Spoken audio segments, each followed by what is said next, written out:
গত বুধবার সিঙ্গুর থেকে নির্বাচন কমিশনে যাওয়ার ঘোষণা করেছিলেন মুখ্যমন্ত্রী মমতা বন্দ্যোপাধ্যায়। এসআইআর এর নামে চক্রান্ত করে নাম কাটছেন কেন? মানুষের প্রতি বিশ্বাস নেই। বুধবার এসআইআর নিয়ে সুর চড়ালেন সিঙ্গুর থেকে। আন্দোলনের ঝাঁঝ বাড়াতে সোমবার একেবারে দিল্লিতে 2রা ফেব্রুয়ারি দিল্লিতে নির্বাচন কমিশনের অফিসে যাবেন মমতা বন্দ্যোপাধ্যায়। সঙ্গে নিয়ে যাবেন আরো 15 জনকে। পশ্চিমবঙ্গে এসআইআর আতঙ্কে মৃত্যুর অভিযোগ করেছে এমন কয়েকটি পরিবারের সদস্য মমতা বন্দ্যোপাধ্যায়ের সঙ্গে দিল্লি যেতে পারেন। আগামী সপ্তাহে দিল্লি, তার আগে এদিন সিঙ্গুরের সভা থেকে সুর সপ্তমে। এসআইআর এর নামে চক্রান্ত করে নাম কাটছেন কেন? মানুষের প্রতি বিশ্বাস নেই। এত মানুষের মৃতদেহের ওপর জবাব দিতে হবে, কে দায়ী। এবং দিল্লি যাওয়ার আগে সিঙ্গুরের মাটি ছুঁয়ে গেলাম। অনেক হিন্দুও মারা গেছে। হিন্দু করে হিন্দুদের হত্যা করছেন। বুধবার সুপ্রিম কোর্টে তামিলনাড়ুর এসআইআর শুনানিতে বাংলার প্রসঙ্গ ওঠে। প্রধান বিচারপতির বেঞ্চে শুনানি চলাকালীন আইনজীবী কপিল সিব্বল সওয়াল করার সময় বলেন, এসআইআরে আপত্তি এবং দাবি জানানোর শেষ দিন 30শে জানুয়ারি। দিনে 9 লক্ষ মানুষের শুনানি করতে হবে। এখনো পর্যন্ত পশ্চিমবঙ্গে মাত্র 1 লক্ষ ভোটারের শুনানি হয়েছে। কিভাবে কাজ শেষ হবে? আমাদের আরো কিছু আবেদন রয়েছে। প্রধান বিচারপতি সূর্যকান্ত বলেন, পশ্চিমবঙ্গের জন্য নির্দেশিকা জারি করা হয়েছে। নির্বাচন কমিশনের আইনজীবী রাকেশ দ্বিবেদী বলেন, বারবার আবেদন দাখিল করে সময় নিতে চাইছে। তখন প্রধান বিচারপতি বলেন, মঙ্গলবার বা বুধবার শুনানি হতে পারে। এখান থেকে দিল্লি যাওয়ার কথা ছিল, দিল্লিকার লাড্ডুদের একটু চেহারা দেখার জন্য। কিন্তু আজ না হলে কাল তো আমি যাবই। দরকার হলে আমিও কোর্টে গিয়ে দাঁড়াবো। যদি পারমিশন পাই আমিও মানুষের জন্য লড়াই করব। আইনজীবী হয়ে নয়, একজন সাধারণ মানুষ হিসেবে আমার কাছে সব ডকুমেন্ট আছে। কাউকে ডিটেনশন ক্যাম্পে পাঠাতে আমরা দেব না। কোন এনআরসি এখানে হবে না। ডাকছে ডাকুক না, ঔদ্ধত্য দেখাচ্ছে। এই অহংকার ভেঙে চুরমার করব।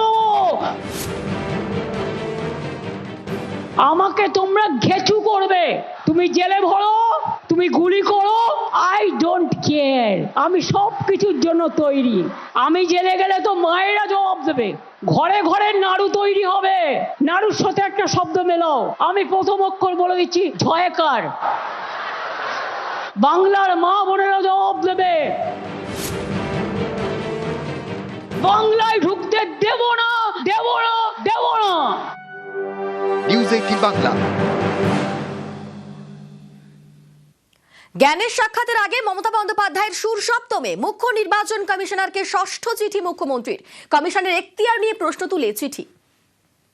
ইচ্ছা করে তুমি যার ইচ্ছে ভোট কাটবে করলেন। আমাদের next destination is election commission. চলে করতে হবে, লড়াই করতে হবে। আর যারা যাবে ক্ষমতা আছে আমার সাথে যাবে, কলকাতা থেকে দিল্লি।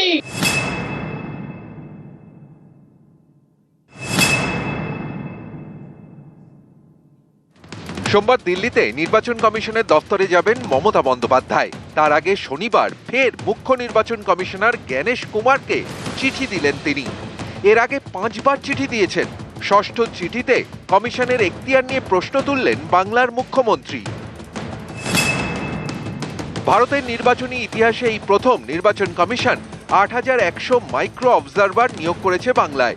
কোনো রকম প্রশিক্ষণ ছাড়াই একতরফাভাবে এই মাইক্রো অবজারভারদের নিয়োগ করা হচ্ছে। জনপ্রতিনিধিত্ব আইনে এর কোনো সংস্থানই নেই।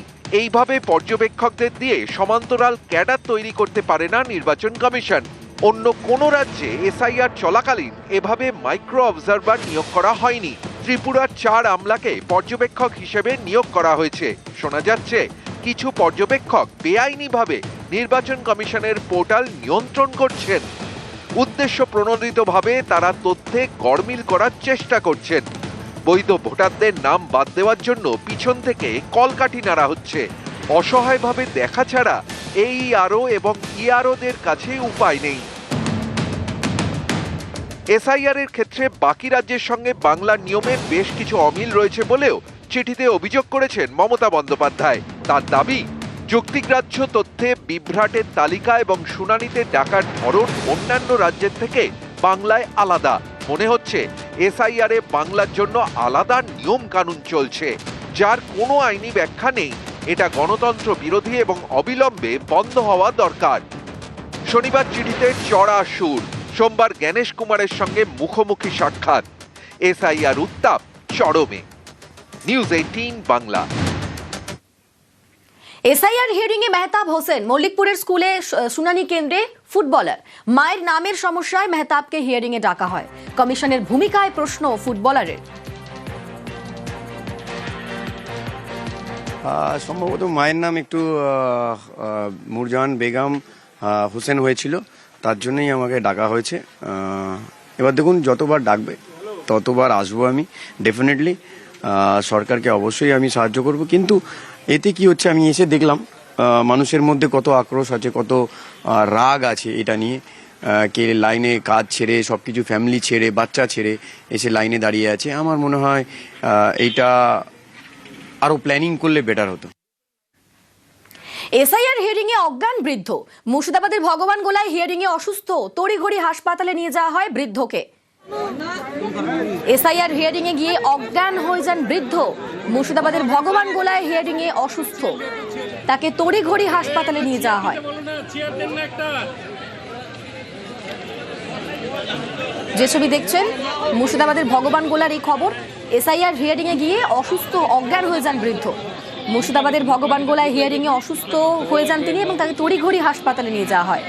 এসআইআর আতঙ্কেই অসুস্থ, এমনটাই দাবি করছে পরিবার। আতঙ্কে সকাল থেকে কিছু খাননি। আমাদের সঙ্গে রয়েছেন প্রতিনিধি প্রণব।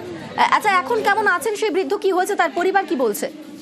দেখো, ওই বৃদ্ধ তোমার স্থিতিশীল রয়েছেন বলে জানা গেছে, এবং হিয়ারিং এর জন্য তিনি এমনিই তো হিয়ারিং এ টাকা নিয়ে আতঙ্কিত হয়ে রয়েছেন মানুষজন, এবং তিনিও আজকে সকালবেলাতে হিয়ারিং সেন্টারে এসেছিলেন। তারপরে তার মাথা ঘুরে যায় এবং পড়ে যায়। তারপরে ভগবানগোলা 2 নম্বরের যিনি বিডিও রয়েছেন তারই উদ্যোগের সঙ্গে সঙ্গে তাকে স্বাস্থ্য কেন্দ্রে নিয়ে যাওয়া হয় এবং সেখানে ভর্তি করে নেওয়া হয়। তবে আপাতত তিনি স্থিতিশীল রয়েছেন বলে কিন্তু জানিয়েছেন যে কর্তব্যরত চিকিৎসক যারা রয়েছেন তারা জানিয়েছেন। এবং পরিবারের তরফ থেকে অভিযোগ করা হয়েছে যে তার বয়স অনেকটাই বেশি, ঠিক মতন ভাবে হাঁটাচলা করতে পারেন না। সেই কারণে কিন্তু বিএলও কে বলা হয়েছিল বাড়িতে এসে যেন হিয়ারিং নেয়, কিন্তু বিএলও কোন রকম ভাবে কর্ণপাত করেননি। সেই কারণে কিন্তু তিনি নিজেই এসেছিলেন, এবং এসে কিন্তু তিনি আতঙ্কে যেহেতু ছিলেন কি হবে না হবে তাই নিয়ে কান্নায় ভেঙে পড়েন এবং তারপরে কিন্তু অসুস্থ হয়ে পড়েন। যদিও তাকে সঙ্গে সঙ্গেই হাসপাতালে নিয়ে গিয়ে তাকে ভর্তি করা হয় এবং চিকিৎসকরা দেখেছেন এবং তিনি ভালো রয়েছেন বলে কিন্তু পরিবার সূত্রেও দাবি করা হয়েছে। বেশ, ধন্যবাদ।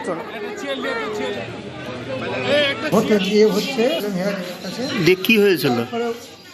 মাথা ঘুরে গেল, তখন আমি সোয়েটারটা খুলে পেতে দিয়ে শুয়ে পড়লাম। দিয়ে তারপরে সাহেবরা এলো, এসে তখন এইভাবে আমাকে কান নিল। কি অসুবিধা হয়েছিল আপনার? মাথা ঘুরছিল আর দাঁড়িয়ে থাকতে পারছিলাম না। আপনার বয়স কত? 77। 77 বয়সে আপনার তো বাড়িতে হিয়ারিং করতে যাওয়ার কথা। দরকার তো কেন বললে কি করে জানবো আমি?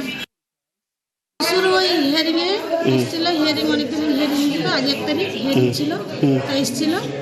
দিয়ে এসে ওই হিয়ারিং একটা ভুল কাগজ এসেছিল, দেখে ভয়ে চুল খারাপ হয়ে গেছে। না, বাড়িতে ভয় করছিল নাকি? বাড়িতেও ভয় করে, সাহস করে এসেছে। হ্যাঁ, এসে এখানে মানুষজন দেখে ভয় করছিল।